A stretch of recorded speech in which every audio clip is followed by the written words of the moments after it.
This is Keyed In with Max and Brent, unlocking the minds of the industry's top real estate professionals. And now, here are your hosts, Max Rabin and Brent Jackson. Hey everybody, welcome to the Keyed In podcast. I'm Max Rabin. And I am Brent Jackson. Today we have 10Square Development. It's Max Snider and Beck, Vissat. 10Square is a highly skilled project team that has more than a century and a half of combined experience in construction, design, project management, and real estate acquisitions. The project team has collectively been involved in delivering over $150 million in real estate. Guys, welcome to the show. Thank you. Thanks for having us. Take us from the beginning. Tell us about where you guys are from originally and how you got into the development world. I will kick it off. So this is Beck. Guess we're on a podcast. I need to say that. So I grew up in New York. I was born and raised Long Island. Moved to Kentucky for a year and a half, where going from Long Island to Kentucky was kind of a culture shock. So we went north to Cincinnati when I was in 8th grade. So I was in Cincinnati 8th grade through, let's just say, college years. I moved out here in 2009. So I've been here since then. Mm-hmm. I was working for Hensel Phelps Construction. I worked for them for a couple years. At that point, I decided to move over to Bozzuto Construction, where I was with Bozzuto for about 5 years. So collectively, Hensel Phelps and Bozzuto, 8 years in total. Moving around project, started looking like new opportunities, and kind of got hooked up with someone in development world, where I went to work for a real small shop for about 3 years. At that point in time, I decided it was time to kind of take my own projects and break free. So I found my first deal, found my investors, and then from there, 10Square was born. Started rock and rolling. I was doing that for about 3-4 years, and then Max and I partnered up earlier this year. And I will hand the baton to him, and then we can kind of reconvene about. For clarity, it's Max Snider and Max Rabin. There's two Maxes on the same show. A little confusing. Max squared. Yeah, literally. So yeah, go ahead, Max. Yeah. Max Snider, not Max Rabin. So like Beck said, we partnered up we're coming pretty close to a year or so. So I'm originally from the area, from Montgomery County, Maryland. Kensington, and lived there until about middle school, and then my parents moved a little further out, and went to Catholic University for college. Started there, ended up going down to the University of Mississippi, transferring and graduating from there with a degree in real estate finance. So that's kind of what got me into this stuff originally. Worked as a commercial real estate broker after that, and then eventually found my way back up here. I moved back up to the area, DC, in 2015, and knew I wanted to be a banker at that point, commercial real estate banker specifically. Applied to every single bank in town. Ended up getting pretty lucky in finding Capital Bank, or they found me one way or the other. Ended up working for a guy named Paul Merritt. He's a pretty prolific commercial real estate construction lender in DC, specifically kind of in this smaller, kind of under $20 million development space, similar to what Beck was doing on the condo side.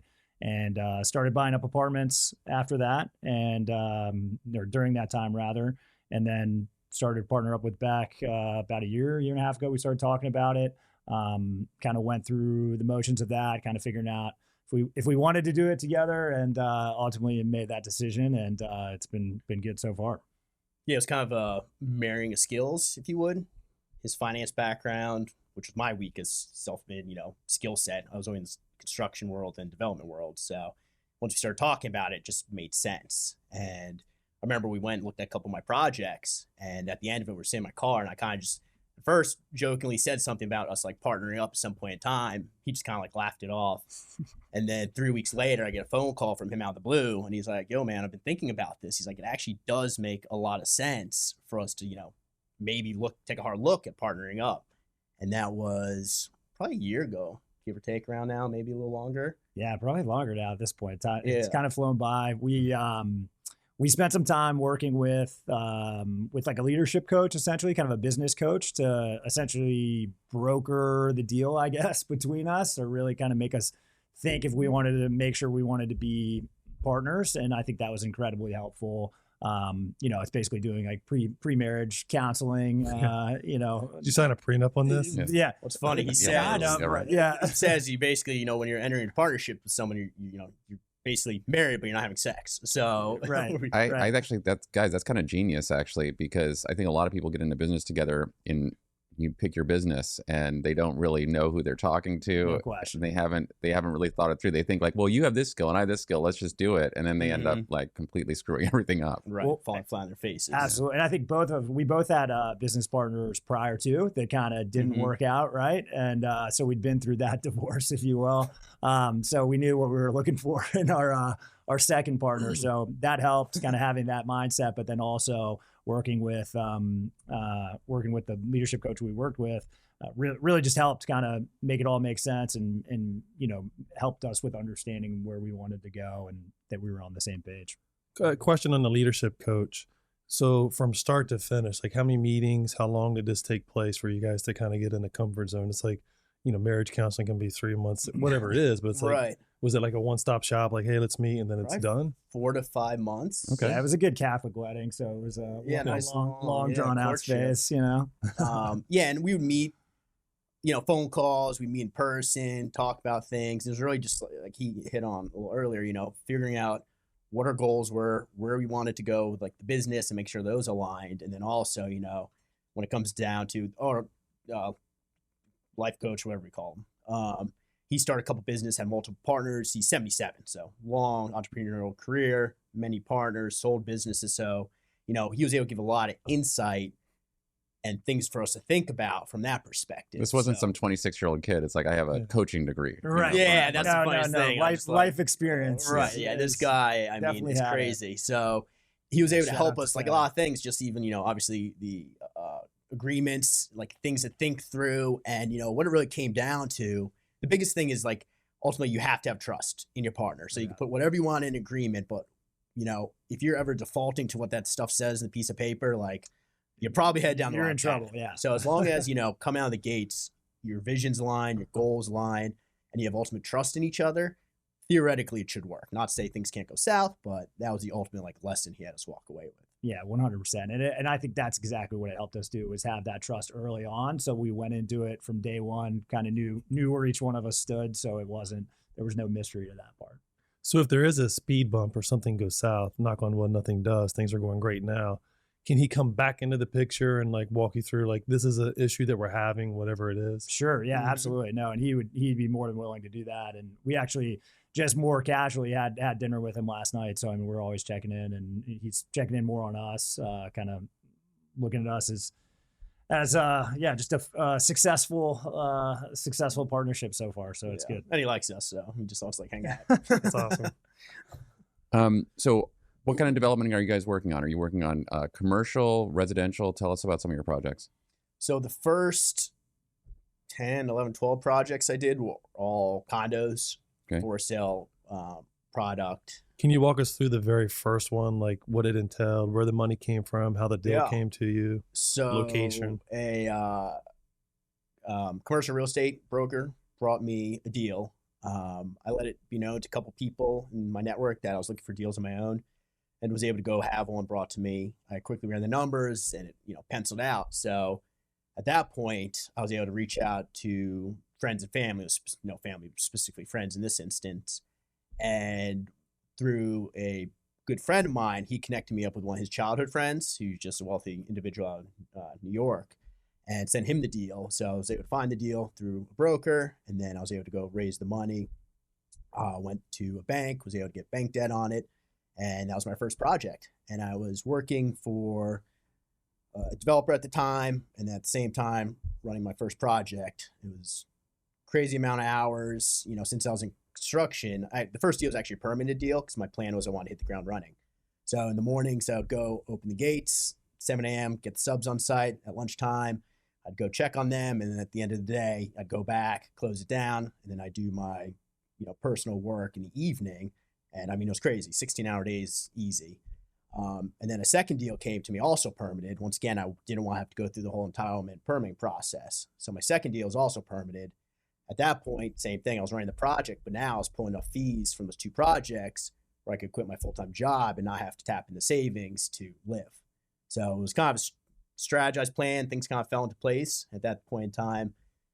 Basically, projects 3 through 12 have been a mix of private investors, banks. But yeah, so that was all condos. But now pivoting more towards affordable housing, building a portfolio of apartments, and I'll let Max speak to that so I'm not hogging all the time. Yeah, no. So, so the deals that I was doing on the side, and I think kind of to Beck's point about starting these types of things, and not that you're asking for it, but if anybody were to ask us for advice on how to go about starting a development company or investment company or anything like that, right? Definitely start it while you still have another job. I think it helps, right? I think it helps to have that steady income because you're not going to make money right away. It's going to take some time. There's going to be some pitfalls. There's going to be some challenges that you didn't expect. And so I did the same thing, only with apartments. So buying, renovating, and leasing apartments specifically to Housing Choice Voucher Program tenants, formerly Section 8, tenants in Southeast, Northeast DC. So that's kind of a niche that I found while working at the bank. I was lending to a lot of people like that, a lot of people that were doing that.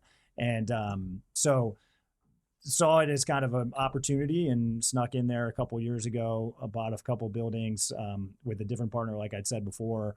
And so really just kind of to scale that up, I guess, is where it really made sense to partner up with Beck, and where we just kind of, like you said, a marrying of skill sets. And so that's what we're trying to do now. We've bought a 13 unit, 17 unit, have some other bigger plans for some larger acquisitions coming up. And so really just trying to scale that and within this kind of environment that we're in. Yeah, it's kind of perfect timing because there's 2 condo projects that are in the home stretch right now, probably about like 2-3 months left of construction. Hitting the market, ideally early spring, not clearly the ideal time in the last, couple years. But big picture, we're finishing those up and then, like we explained, switching then full time, unless there's an amazing condo deal that comes across. But shifting our focus full time to apartments, not to put condos behind us forever, but just market a little conditions. break. Yeah, exactly. It's terribly hard trying to get deals to pencil out on the for sale side. Right. Construction costs way high, interest rates way high. Landowners who are selling it think, they have an oil well below it and their land is priceless. So, with those factors, it's basically impossible. A lot of people feeling that same pain. And from what I've been told, DC has changed some of the rules and regulations in the background. So like down at DCRA, it's a mess, like going through the permit process. So we've had a lot of developers that we grew up with are now out of the area or out of the game. And it's all because of DC. And they don't want to deal with the rules and regulations that are in place now. Yeah. So they definitely make it hard to do business in the city, and obviously I'm not like against regulations by any means, there does need to be oversight, but their programs and oversight are kind of a cluster in the sense that they're understaffed. And I feel for some of these supervisors, I have direct contact. I've known them for years, and it's, the high ups there call it. And, they just don't have the resources or the staff. I don't know if it's a budgeting thing or budgeting issue or what, but, if they're actually properly able to have enough inspectors go inspect projects and spend time on them and not essentially, shoot first, ask question later, which is the approach they do, it would probably alleviate a lot of pain because, the city itself increases the cost of projects and I'm not saying through like permit fees, things like that, but, if a permit could possibly be through the system in 3 months, but take 6 months, and nothing against the developer or the design team. If it's truly just administrative DCRA holdups, that's extending project time. If they erroneously issue a stop work order, it still takes 6 weeks to get it lifted. And they don't, they say, I'm sorry, they don't refund you money, things like that. So just little hiccups here or there can add, in a blink of an eye, 4 to 6 months to a project, which, as there's serious financial implications to that. Yep. Yeah, that's what they were telling me. Like, it seemed like in the past you could get out of the ground and be up building in 3 months, where now it's like 9 months to a year with all the back end mass. So your carrying cost, you have to kind of budget in for a year versus 3 months off the top there. Yeah, that's spot on. It's just like I said, it's a lot of unforeseen things. The old saying, "Time kills deals," is real. Yeah, so, even neighbor notification, which I fully support. Neighbors should have a right. That's what I was going to ask you. Is like dealing with the neighbors and these. Right. Yeah. And they're. once again, I fully support it. They definitely have a right to know and understand what's going on. It's a shared property line. It's going to be a building touching their shared party wall. But even that, I've been in instances where the DCRA, well, Department of Building now, project manager gets so confused with what's going on that once again, that just delays that process. And something that should take, 30 days afforded to the neighbor turns into 3 months. And it's solely because the PM is getting lost in emails, not replying to things. And it's like, this is solely on your shoulders. So things like that. Sure. Max, I wanted to go back to, you were talking about how you learn more about these multifamily deals with the voucher program and the sort of the buy and hold from that angle versus like a lot of the higher end rental stuff we see in the market. So this was something you learned about from a client of Capital Bank when you were there? That's correct. Yeah. Okay. So, so I went to a few different folks that were kind of specializing in that business. And I think it's a give and take. I mean, the upside to it is that you have these guaranteed government-backed rents. So for example, during COVID, little to no disruption at all. The rent checks just kept coming. They hit the bank account at 12:01 a.m. the first of the month. The downside to that is these are management intensive properties, right? So expenses are going to be a little bit higher. And so there's kind of give and take there, but it's something that I think overall, given being in DC, wanting to give back kind of not just from hey, this is a great way to make profits, but also a little bit more of kind of the human side of it, right? Providing a place to live. I really do truly believe that allows people to further themselves in life. If you have a safe, clean place to live, can go a lot further than people think. And so certainly, there's that side of it as well. Yep. And just to quickly tack on that, I mean, talking about kind of like, it's doing good, we're providing affordable housing to people. On the flip side, the condos, obviously DC, it's a real hot button topic with developers coming in, developing projects and, selling $1 million condos. Sure. So, I've been presenting in front of ANCs. I feel like, there's times I'm viewed as like the devil going in there and, it's just almost, shifting away from that to the affordable housing, it just feels better as a person. When I tell people I'm a developer in DC, I kind of actually skirt around that when I'm talking to people and residents, but then when I we're moving to affordable housing, when I say, hey, we're affordable housing, we're making a hard push, I'm proud to say that. Mm-hmm. So it's just like the optics where one, you're kind of like chastised for, essentially running a business. And I understand where people are coming from with that. And then the flip side where you're actually affordable housing, you're doing good, call it. It's just a completely different angle. And one truly makes you feel good. So part of that is why we're making that shift. So what is the perception though? Like, because affordable housing is needed across the country, right? Like, I mean, there's a lot of articles in the New York Times about San Francisco and their issues. I know Jeff Bezos is trying to do a lot up in Seattle, but and you just mentioned Southeast and Northeast. So there's that, I don't want to say negative connotation, but it's like, if you go into like far Southeast or Northeast, it's affordable housing's there. But if you try to block something in Cleveland Park or Observatory Circle or Georgetown, I've heard just from other people, even like in U Street, there was one that's going to be like 9th and U. There's a lot of neighborhood uproar because I just paid $1 million for my condo, or I paid $3 million for my house.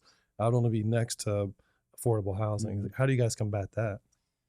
Yeah, it's a good question, and it's something that is actually pretty topical, and I'll let Beck talk about it a little bit more, but we're working on a project actually on Wisconsin Avenue that we took through the map amendment process to upzone that, and part of that, there was a condition for adding more affordable units to get that upzoning, going from RA1 to RA2 there. So it's certainly something that, in theory, in DC being a really liberal city, everybody loves the idea of affordable housing, but then you get a little bit of that kind of ironic pushback, or maybe not ironic depending, but when you go into some of those neighborhoods like you described, that all of a sudden, it's fine as long as it's not, on my block, right? And that's certainly something that I think is not unique to DC. I think that's everywhere. And it's certainly a real issue, right? And so, I mean, it's kind of But again, part of that providing clean, safe, affordable places to live is they need to be in the right locations too, right? Just putting that all in one place, maybe a less desirable part of the city, is not going to accomplish the goals, in our opinion, or my opinion, that it would be putting it in the neighborhood where they can go to a better school, they can have access to the metro, different things like that. It's certainly something that needs to be addressed. Yeah, and I mean, it's, I'm sure you've heard the acronym NIMBY, not in my Totally. backyard. Everyone's all about affordable housing until it's down the block from them. Right. And this project in Cleveland Park that we brought through the map amendment, you need to go from just a standard IZ of 8 or 10%, depending on a couple factors, to 20%. So you're increasing plus the IZ requirement. And it was actually a real collaborative effort with the ANC. In the end, it got unanimous support, lots of neighbor outreach, lots of discussions, and overall, it's a very liberal and great ANC to work with. It was extremely collaborative. It was my best experience to date with an ANC in the city, and it kind of was like a good feeling in the sense like this is what could be in the future if more ANCs start heading this way. But at the same time, I remember one of the outreaches I did bring up, how this gives the opportunity for, people who can only afford IZ units to now be able to tap into the Northwest Cleveland Park school system. Sure. And no one said anything during the presentation, but after it, one of the, who was it? It was a neighborhood development group. No, yeah. No, reached out to me and she said, hey, like, refrain from, saying that about these, kids going to schools here because, that people have this perception that their schools are already overcrowded and things of that nature. So now where you're starting saying like, oh, hey, bring all these new units new in, students right? are coming and things like that. Like a normal person would be like, oh, that's great. These students now who are coming from, affordable living can actually go to like very good public schools. And I was told to not really bring that up. So that's just like one of the things where it's like, once again, these people are for affordable housing until it impacts their block, maybe their house value, their school system. So it's a very interesting, dynamic. I don't know what the solution is, but it's kind of, you almost walk in eggshells when you're trying to do good at the same time. You guys are in the thick of it. Yeah. Is this just so I know is this a site on like Newark Street, like in Wisconsin? Is there? Yeah. There's, Yeah. okay. Right after Ordway. Yeah. I mean, Norton. so that neighborhood, there is obviously a multifamily building near there on the police station Exactly. land. So the neighborhood has a little bit of experience with this, which I think makes it interesting in terms of where they're sort of clustering these things. And so the neighborhood probably is like, okay, we realize that this is doable. Right. Versus further down Wisconsin Avenue, they ran into kind of a shitstorm actually with the same kind of thing a few years ago. Yeah. But that's really interesting what you say about the schools and how neighbors react to some of the different aspects of it. Like they want to feel good about what they're doing. They politically they're leaning a certain way, but then the reality of the way they're thinking about it.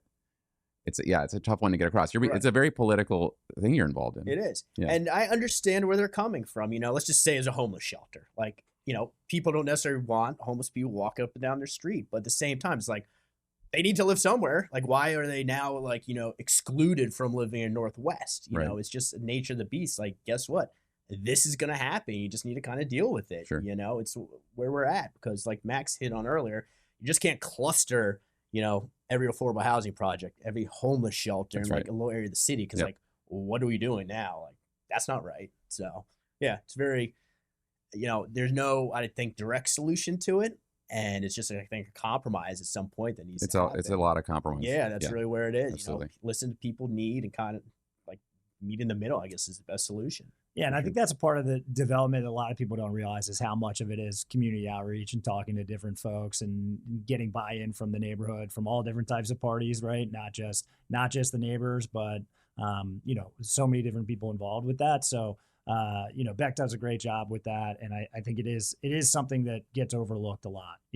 Obviously finding property is one thing, financing a property is another thing, but getting the development and going through the city and the permitting, that's one thing, but then actually getting buy-in from the neighborhood and that kind of community outreach is incredibly important. Mm-hmm. Absolutely. So working on multiple projects and dealing with this like sort of political side of things, dealing with all these neighborhoods? Like, how do you balance your schedules with all, like, this is a lot to handle. Like, Like, what's a typical day look like what is for a you day? guys? Oh, wow. Nonstop. I mean, a lot of what I do on my side is providing information and solutions to people to keep them moving forward with their jobs. So for me, I mean, I'm always on my phone, checking emails, responding to texts, even on vacation, there's no real like downtime for me. On vacation, I always, carve out a couple hours in the morning or evening, like before dinner, after dinner, to actually, fire up the laptop. But even during the day, I could be sitting next to a pool. I'm still on my phone, once again, answering emails because, like I said, if I'm not providing answers, let's say an architect has a question. If I don't get back for 2 or 3 days, that could be 2 or 3 days lost where they're not, scribbling away with their pencil. So it's a lot of me trying to do my own work and, cross up things on my to-do list, but at the same time, keep people moving, and not even necessarily fire drills. It's just always just random things cropping up. So that's my biggest struggle. My time management is accomplishing my items and then also assisting people to keep them moving forward. Sure. Yeah, and I think that's kind of the nature, so Beck's very much on the construction and the development side, right? The day-to-day of how do we get this project from A to B, right? And so where my focus is finding new projects, getting projects financed, basically packaging the whole deal together to be able to essentially hand it off to Beck and let him kind of run with it.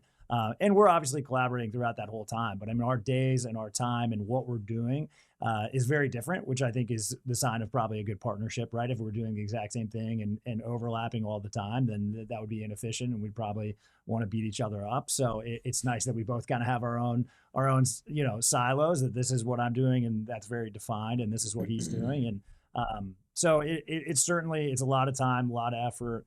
Lots of late nights, and Nonstop. nonstop. Yeah, it's 24/7 job. Are you guys working from home in your car, home office or office? No, we have an office. We share a car.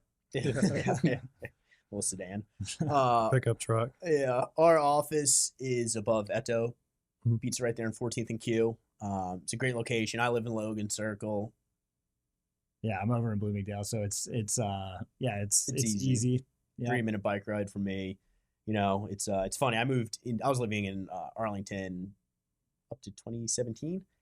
I moved here in 2009, but the last 5 years when I moved into DC, like my bubble shrunk. Like it's, everything was in like a mile radius around my spot. So now having the office right there too, just once again, one of those things where, living in DC where everything's at your fingertips and all that, it's just, it's very convenient. So you mentioned you're part of sourcing the deals. We have a lot of agents that listen to our podcast. Can you kind of tell us like what deals what you look for in particular on deals in case someone has a deal on their desk they can send to you? Sure. So I mean, a lot of what we're doing on the apartment side is probably not a whole lot going to be coming from residential agents, but the understanding that those deals do come up. I mean, for us, our kind of parameters at this point are, we want anywhere from 10 to 40 units, apartment buildings. We'll kind of look anywhere in the city. Right now, we're focused primarily in DC. And then kind of just go from there and kind of underwrite the deal and see if it makes sense. We've got a large network of commercial brokers on that side of stuff, trying to source deals off market as much as possible. I know that doesn't always benefit the agent per se, but sometimes it does in the sense that if an agent brings us a deal and it makes sense for their party and makes sense for us, and we can get something done quickly, then that's ideally how we want to do it, not take it out to a big competitive process. And have to go bid against 5-10 people. Even if we end up in the same spot, it's just so much time, energy, really just time kind of wasted to get to the end result if we can kind of get there on the beginning where everybody's happy, right? So certainly I'd say anywhere from 10, 40 units, and then on the development side, which more of the kind of condos, ground up stuff, really properties with favorable zoning. So we think we're pretty good at going through the map amendment process or the permitting process to be able to get things from start to finish. So we personally aren't really looking for kind of permitted deals. You see a lot of these deals going around with permits already. Especially now. For us, we feel like, we have that skill set. Beck has that skill set to be able to get us to that point. So to pay for that value is not worth it to us. We can create that value. So, certainly for those types of projects, Northwest, Northeast, kind of anywhere in the city, really. Is there a price point, or it's just if the deal makes sense? Yeah, I'd say right now, I mean, we're kind of trying to play in the $2 to $10 million range. I mean, so and would look at something bigger, would look at something smaller, depending on the deal. But certainly that's kind of where our ballpark is.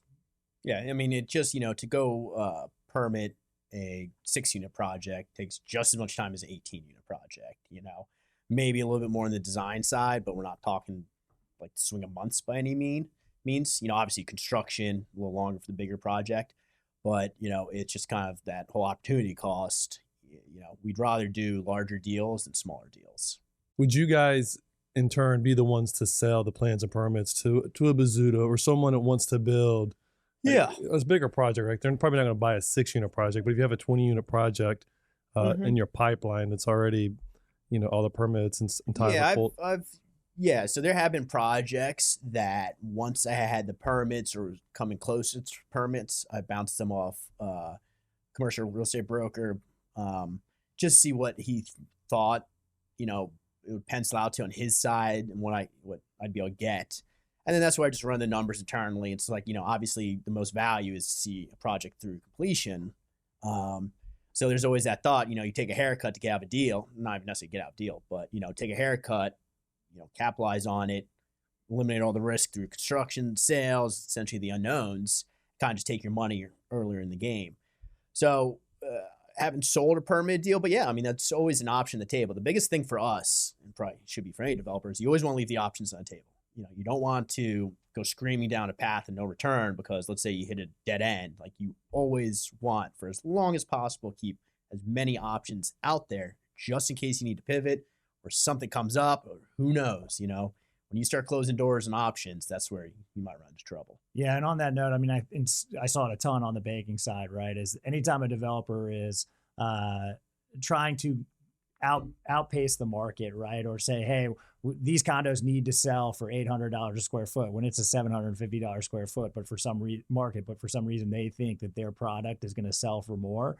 Those are the types of deals where people tend to get in trouble, right? Especially like right now, rising interest rate environment, things like that. I mean, it shrinks the profit margins to the point that it makes no sense. And so to your point about developers coming back to the market with deals that are permitted, I think the interest rate market has a lot to do with it, with the kind of declining prices have declined slightly, right? I think we could probably agree on that, and certainly the time to sell. So kind of going back to the point earlier, time kills deals, right? So if it takes longer, prices are coming down, interest rates are going up. I mean, that's going to squeeze all the margins for the developers. And what we haven't seen being caught up on that point, to something Beck said earlier, is the sellers on the front end. So prior to anything being developed or permitted or anything like that, they still think their prices they still think their buildings are worth what they were 2 years ago. Right. And the problem is that's just not true anymore, right? That has to start to come down too, and it will. I think it'll correct itself, and hopefully we're in a place to capitalize on some of those opportunities. In educating my buyers as they're coming into the market, they're looking at listings of 5 or 6 unit buildings where nothing is sold and it's been on the market 30 plus days, and they're like, is there a red flag here? I'm like, it's no red flag, it's just the way it is right now. Right. You know, it's the market in general. There's a lot of stuff that came online all at once. Mm-hmm. The interest rates are higher, and welcome to this current market. That's the reality. I had 2 agents from different firms call me this morning for pricing help because we do a lot of business in certain sub-markets. And I was like, it's pretty simple. Just look what sold in 2019, and that's the price. And she was like, that's exactly what I told the sellers, and that's what we're thinking. But every product's different, every sub-market's different, but a lot of that is what we're telling people now. So when we're interviewing, over the next 30, 45 days, it's like, let's look at what it traded for, on the block in the building or whatnot in 2019. I like that. So just cut out the whole COVID bubble altogether. Where interest rates were at 2.5%. Yeah. It makes sense. It's actually smart. Yeah, I like that too. Right. Always great tips here with Brent Jackson. Unbelievable. So, circling back around a little bit, you guys mentioned funding. You have friends and family, some bank.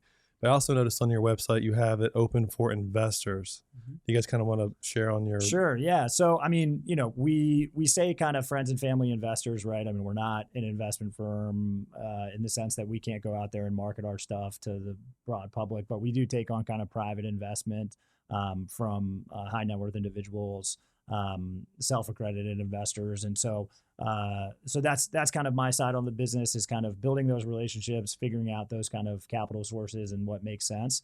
And certainly that's something we kind of take on, not from what we're not trying to be is kind of a crowdsource thing, right? Like we don't want to take a bunch of $20,000 checks or anything like that.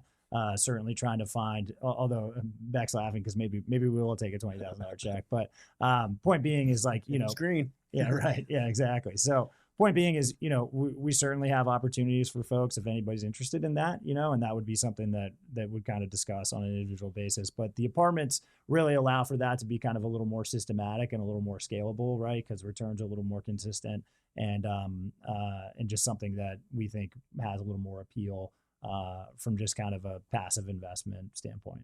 And is there two schools of thoughts there? They can have equity or debt? Or you guys just have one? Yeah, so typically our investors are coming in on the equity side. We have looked at using some sort of debt, private debt and things like that. Generally, banks coming in 75%, 80%, and then we put our own money into deals. So we're getting investors for 10%. So that's pretty much getting to 90% of the capital stack, Right. and then we come in for the other 10, or sometimes we'll do a little more than that, but yeah. You guys have a minimum threshold. I mean, you mentioned not 20, but some developers I talk to, it's like 50 or 100 is their floor. Yeah, 100's generally where we kind of like to start the conversation. Yeah. Right. Yeah. And just to the crowdsourcing thing, our feeling or thoughts there is we don't want, 150, whatever, 50, 100 people at $5,000. Right. Like, we've never done it, but my assumption is those people are probably more like calling us every day. How's the project? How's the project? How's the project? Well, I think it also depends on how you write your agreements. Right. Too, right? Yeah, no Or doubt. don't give them Right. a phone number. How about that? Yeah, exactly. Yeah. Right. I drove by the property. I didn't see anybody working today. Right. Like, Right. Yeah. So, it's like Matt Yeah. said, it's just that 100,000 and up, but we're always open to conversations. Yeah. Our typical investor is somebody that's generally getting to kind of retirement age, has some type of assets sitting around or some type of retirement portfolio that they want to put their money to work, right? And they're not worried about being a part of the deal. I think typically when you're dealing with somebody, younger folks, that maybe they only have $100,000, if they're going to give you $20,000 of their $100,000, they're going to want to hold on to that a lot, right? Right. Whereas if you're dealing with somebody that's trying to maintain a larger portfolio and really just kind of grow their wealth that way, they're able to kind of compartmentalize and look at it just as an investment and not as betting their life savings on the farm, right? Not that we aren't returning, but it's just it's different when we're dealing with someone that's the only younger investors. What we found, not younger, I mean our age, younger, whatever you call it, younger than our typical investor. They just want these like unrealistic returns too. They think they're like gambling on crypto here, and they're going to be crypto billionaires. Like, I'm going to get 4x my money. It's just like, no, that's not how it works. Like, that'd be amazing, but sorry. Or the best is, oh, well, if you're only giving me that type of return, why don't I just go do it myself? And we're always like, yeah, sure. Good luck. Have fun. Yeah, go ahead, do it. Yeah, you're the ones who are engaged in this process. Right. So, okay. Yeah, we were kind of talking about that on our recent show. Actually, I think it's airing this week. Craftwork Capital. These two gentlemen who have their own certified financial planning company, and they just talk about diversification. It's another way to diversify a portfolio. Mm-hmm. That's all there is to it. It's got its own level of risk. It's got its own type of return on average, and yeah, it's not like 10x. It's not get rich quick. And there's real people working. And so my explanation was, you see all these opportunities, you see all these things out here. You're like, oh, someone made this much money and someone made that much money doing this or that. It's not for everyone, right? Mm-hmm. It's not everything isn't for everyone. So you have to sort of understand how to allocate your own assets to make them work for you. Yep. And that's the thing. Every investor has different expectations, different wants, different needs. And, just over the years, speaking to everyone, just because someone has money doesn't mean, they want to go invest in real estate. Mm-hmm. Literally everyone has their own wants and needs. And a lot of these people are savvy individuals, hence why they have money to invest. So, when you speak to them, it's really feeling out, kind of before we dive into like our product or what we want to do, we want to understand what their wants are. And then we say, okay, well, this is how we could possibly structure something. So that's where, our pitch or structure is more so delivered after we understand what the investor's wanting. Sure. Yeah, and sometimes that may mean saying something like, "Hey, I don't think this is going to make sense, right? We're not on the same page here," which happens. That probably actually happens more often than not, right? I think if we had a high success rate, we'd probably be in a little different spot, but we don't expect to. From the standpoint, right? We're looking for kind of a specific type of investor that wants passive returns, wants to help grow their portfolio, grow their wealth as a aspect of diversification, so they're not just all fully allocated in stocks or whatever it is. And so, I mean, I think, those are the types of people we try to get in front of, and we can tell pretty quickly if we're talking to that type of person or not. And so it definitely just takes time and effort to continue to get in front of folks. And one last little bit on that. When I started 10Square, I met with, it was probably 25, 30 different high net worth individuals. And it was interesting, like almost like a little mini study on like people in general, because I was talking to, say 25 wealthy individuals, and the only similar factor was they had money. But when it came to everything else, how they made the money, how they want to invest it, what their expected returns were, personality, like all that, it was all over the spectrum. So it was really interesting talking to all these different people, because it was just so, like I said, just kind of like learning about them and those discussions. You're like, wow, there's really no, aside from them having money, there's no consistent theme here amongst all these people. It was literally all walks of life. Yeah, that's fascinating. We're with Max Snider and Beck Vissat from 10Square Development. One hot topic that kept coming up during the pandemic was the supply chain issues that developers and in construction with everyone was dealing with. Can you speak to that? I mean, how has that evolved over the last few years? So that was a pain in the you-know-what, because, obviously the world shut down. Clearly everyone knows that unless you're living under a rock. And pricing skyrocketed across the board. Doesn't matter what it was. It just 2x, 3x in some instances. Like I'm sure everyone, was somewhat in tune with lumber prices, how they just went off the charts. But when it came to shortages, it was almost every building material. And it was almost like every month was a new material. Like one month, it was roof insulation. It's a special roof insulation that has a fabric glued onto it for the TPO roofing to adhere to. And apparently the glue and the resin comes out of Texas. Like that's where those factories are. And that snowstorm that hit plus COVID shut them down. So there was an extreme shortage of this special roof insulation with this felt.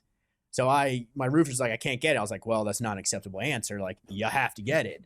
So he went and called like a 5-hour radius around DC and found some supply house in Salisbury, Maryland, and drove down there and got it. Damn. So it was a lot of pivoting and switching and just hunting out materials and all that. Planning, we were starting to order appliances basically back before we even had permits, wood flooring, windows. Windows were another one where, let's say windows could normally take 6 weeks, 8 weeks, 10 weeks. It was like 6 months in some instances. So it was really, staying in tune with the vendors and suppliers, almost weekly calls to try to just see what the next material delay was going to be and then react appropriately. So it was a lot of planning, redoing schedules, things of that nature, swapping materials. Just, I guess, overall, had to move quick on your feet to stay ahead of it. Yeah, very involved. Yeah, it was pain. Do you guys see that easing up now? We've seen it a little bit. It's getting better. So like appliances is the big example. A lot of the call it main brands are becoming more readily available, but higher end stuff, Viking, for example, those things are still out there. Pricing increases, cabinets, they shot up. They're probably not coming down. A lot of these prices, from what I'm being told and from what I understand, is it's a good excuse for them to raise and keep them. People are now paying 2x for cabinets. So cabinet pricing isn't going to come down. They're going to keep it there. So there's some specific materials that historically, when there are these price bumps, they don't correct themselves. They just keep going up, up, up, up. So, that's something having to deal with moving forward, kind of like what prices are going to correct themselves, and then also what price is going to be, kind of plateauing, holding firm. I guess the only thing that could correct itself would be a housing correction, right? Because if people stop building, right, they're going to be forced to have the prices come down from 2x to maybe it's 1.5x or something. But if you're just not buying the item. Yeah, and that's what that's what my thought was. Been talking to a cabinet supplier, Right, like no. cabinets is one that historically, even when like building, and this is the specific one I was talking about, slows down, they like just do not lower their prices. And that's why, because like lumber is at its historic low since I think like 2020 now. Cabinet pricing still where it was. So it's all lumber, it's all materials, MDF, you know, it's plywood, like that should follow the cost of the raw material that makes it, but it hasn't. So like I said, I think select some materials just used as an excuse to maintain that higher price point. You guys are like well in the game right now, and you've got a lot of experience. You're both pretty young guys, though. For each of you, what would you tell your younger self, Beck? Oh, man, a lot of stuff, but specific to this, Back, what do you yeah, tell little little back. I think so. In hindsight, you know, I did a lot of deals real fast. I probably maybe would have done half the deals to have a better like sanity. Like I don't really get stressed out. Like my girlfriend asks about if I get stressed and all that. I'm like, no, not really. You know, I kind of just roll with it. You know, I never really freak out. It's like, okay, new problem, new day. Like, how do we figure it out? How do we solve it? I try to just stay positive and solution based. But yeah, I probably would have done less deals. It's great. I did a bunch out of the gates, you know, kind of made the brand, you know, people recognize the name and all that, but I did a lot those first 3 years. And then also it's kind of parlay into like the patience of it. You know, this isn't, you know, there's no get rich quick in real estate. People get lucky, absolutely, which is great for them. But at the same time, you just need to be patient, you know, take on good deals.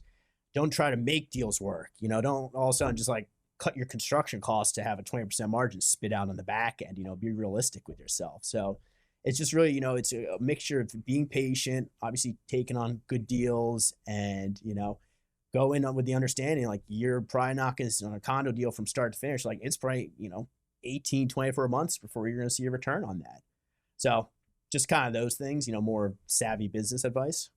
Yeah, no, I tend to agree, and that's kind of where my mind was going as well. And I think that really it's about kind of being present in the moment. And, you know, a lot of people say that when it comes to your life, right? Be present, whether you're at home with your family or your kids or whatever it is, or your friends or your girlfriend or whatever it is. But also in your work, right? Like don't always look for the next thing. I think, you know, and again, I'm 33. I'm young, I'm still young. Don't pretend to be old, right? Don't also pretend to be 22 anymore either, right? But the difference being is like, you know, I think there were definitely some times in my 20s where I could not wait to get to that next spot, right? Whatever that was in my career. And I think had I been a little more present in that and kind of absorbed everything that was around me, it probably would have taken way more with me that would have helped me here now, right? So, and it's interesting, you know, I worked for a bank, the same bank for 7 years, had a great experience, kind of climbed that ladder, felt really, really great about it leaving. But even after leaving and kind of looking back on it, it's like, man, maybe I could have spent a little more time kind of focused on that thing had I not just been so hyper focused on getting to the next thing, right? So definitely patience, like Beck said, is 100% what I would say. Where do you guys see yourselves in 10 years? Oh, you know, hopefully sitting on a mountain of affordable housing units. Yeah, you know, just continue growing the business. You know, pushing forward. It's really scaling. You know, that's the thing. It's us partnering. You know, Max is essentially feeding the beast. You know, getting deals through the door, like he said earlier. You know, financing them, figuring out the structure or whatever. You know, and that point in time, he's passing on to me. So it's really, you know, just making that a well-oiled machine. You know, it's not, if you don't have a high and tight process, you're gonna go crazy. You'd be pulling your hair out all the time. So, you know, we do have a very good process right now, but there's always room for improvement. You know, also if something's working well, it's like, hey, can we do this better? So yeah, I think just in reality, you know, making sure once again, we're not working ourselves to the bone for the next 10 years, and not in the sense, you know, scraping by work to the bone, you know, making work 90% of our lives, you know? So it's really just being conscious to that, but at the same time, being able to scale up appropriately and really, you know, blow the wheels off when it comes to the affordable housing sector. Yeah, and I think kind of to that point, and probably how you guys feel as realtors, right? It's like I think both of us have this entrepreneurial spirit, all four of us sitting at this table, I would think, right? That kind of allows us to want to work for ourselves, want to be in control, and I think ultimately that's kind of the plan, right? How do we get in a place where Beck said that is providing what we want to provide, doing what we want to do, and in the way we want to do it, and also giving us, being able to afford the time, right? The time to say, hey, look, we have enough, we've done enough, and we can keep this going at a sustainable rate that allows us to really pay attention to other parts of our lives, and keep going in that direction. Because I think that's kind of, to me, why I left working for the bank. It was nothing against the bank. I mean, they were always great to me, and it was a great experience and all those things. But the kind of idea of working so hard for someone else to or for a institution to kind of end up at the end of the day in the same spot, with obviously you're getting compensated along the way, but and not really being kind of full control of that destiny. I mean, I think when we look at 10 years, we're definitely open to kind of what direction do we go to exactly. I think not scaling too fast, kind of being patient, like both of us kind of hit on, are really the key aspects to kind of help us going there. So we don't have a written 10-year business plan.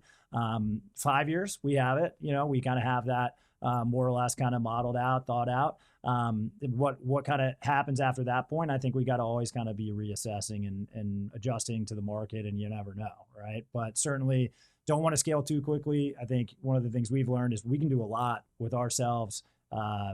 Good consultants around us, whether that be lawyers, accountants, agents, whatever it is. The two of us can get a lot done. So we don't need to go hire 20 employees really fast. We can kind of scale up as much until we're bursting at the seams before we have to go hire a big team or anything like that. You guys do podcasts often because you crushed it right here. Seriously. No, first one. Actually, it's a personal, guys. I was gonna say I've listened to maybe 30 minutes of podcasts in my life. What? Yeah, you didn't want to answer that question. What podcast are you listening to? I was like, I'll just tell them the truth. What was the 30-minute one? So I was actually driving to a bachelor party with two buddies, and this is years ago, and they're big go. Barstool sports guys. Plug. Right. And shout out Jordan. and they wanted to listen to it, so I listened to one then, and I literally can count all these times. And another time they sent a link for one because they wanted me to listen to a 3-minute bit, so I watched that. And there was one other time, but yeah, that was really it. Guys, great job. Thank you so much for coming on. Awesome. Brent's gonna hit you with some rapid fire questions. Ooh, the rapid fire. Here we Rapid go. fire. Get our notes out. Yeah.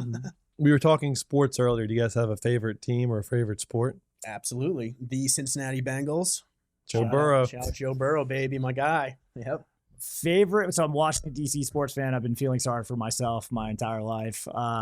Washington Commanders right now are red hot. I mean, I think I gotta give my boys a shout out. They're doing well. Your boy Carson Wentz.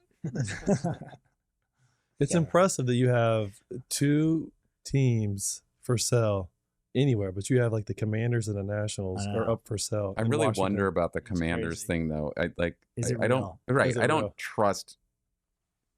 Sorry if I know Dan Snider is a client of our company, and No on and off. relation, by the way. I should say that. Fair enough, Sorry, but yeah, he's on I the don't trust Rich Uncle. anything that Comes out of happens. his Yeah, mouth. there you go. So I mean, $5 billion when he invested what was it, less than 500 initially to get in of his own cash and money. It's He was young. I think he was in his mid-30s, right? Yeah. yeah, he hit so, it big with I in think it tech was and stuff. 300 something million of his own money, and then he went and got debt for the rest, 500 million, and now look at it. Yeah. So smart That's use of crazy. that, right? Do you guys have a favorite vacation spot? Oh, probably the Northeast. Growing up on Long Island, we used to go to the Cape a lot, out on the island. So, a big Northeast kind of guy. It's beautiful during the fall, spring. I was just up on the Cape for the 4th of July, and we're eating outside in the sun in a 70-degree day. I was like, if we're anywhere else, we're sweltering right now, Right. and I run hot. So it's my dream going up there. Anywhere in the mountains for me, whether that's East Coast, West Coast, Mexico, wherever, it doesn't matter. I'll go anywhere in the mountains. You just won the Powerball. What's next? That wasn't on the sheet. Which one? Hey, Yeah, is that this? we is weren't- Yeah, $2 it's, billion $60 Powerball? million, whatever 60 it is. million? Yeah. Oh, man. that's a good 60 million is not question. enough. You're kind of broke at 60 million. Yeah, so- right. Yeah, I don't know. Let's go I bigger. would probably Like start a 20? family office, honestly. I would go hire the right guys, start a family office, and then probably just chill and let them do their thing, let them make my money for me. And Right. that's smart investments. Yeah. After spending a couple million on homes and cars, obviously. Sure. But, right. I think I'd go the quote, the Office Space movie. I think I'd do nothing, man. I think I'd do nothing, you know? Finally get a chance to sleep in. Just, Right. do nothing. Awesome. Last live concert you attended? So I had to think about this because I was like, when was the last one? So I think it was actually Kygo in 2017 at the Anthem. Yeah, and because obviously during COVID, nothing happened. I don't think I've been to one since then. Yeah. So this is going to sound like it was when I was 15, and I did go to this concert when I was 15, but I saw OAR and Dispatch this last August. So they were doing like a 40-year reunion or something. No, not that long, 15, 20-year reunion at that point. So, shout out to my Montgomery County guys, OAR, but yeah, so it was a good time. That's awesome. Last one here. You just got called back into Top Gun. What's your call sign? Oh, shit. I don't even know. I haven't even seen the new movie. That's embarrassing. Brent's seen it 400 times. I've seen it, yeah. I've got him up there at number one. He's going to get an defer Oscar. to Max here. Yeah. Well, how about For Each Other? Oh, yeah, that would be good. Donkey. That's Donkey. back. There you go. That's going. Yeah. Donkey. I don't even know. Yeah, I don't know. All right. That's all I have. All right, guys. We always give a shout out to and make a donation to the charity of our guest choice. Do you have a charity you want to shout out? Oh, she told us about this. No, we can. We'll donate to Good Projects. I'm on the board of Good Projects. It's a DC-based nonprofit that focuses on helping families in need in Washington, D.C. Fantastic. Thanks so much for coming. Thank you, Thanks guys. for having us, guys. Thanks for listening to Keyed In with your hosts, Max and Brent, unlocking the minds of the industry's top real estate professionals. For more information on selling your home, find us online at keyedinpodcast.com. Remember to subscribe to Keyed In on Apple Podcasts or wherever you like to listen to podcasts. Follow us on Instagram at Keyed In Podcast, at Rabin Max, and at Brent E. Jackson. And follow Max on TikTok at MaxwellRabin_properties.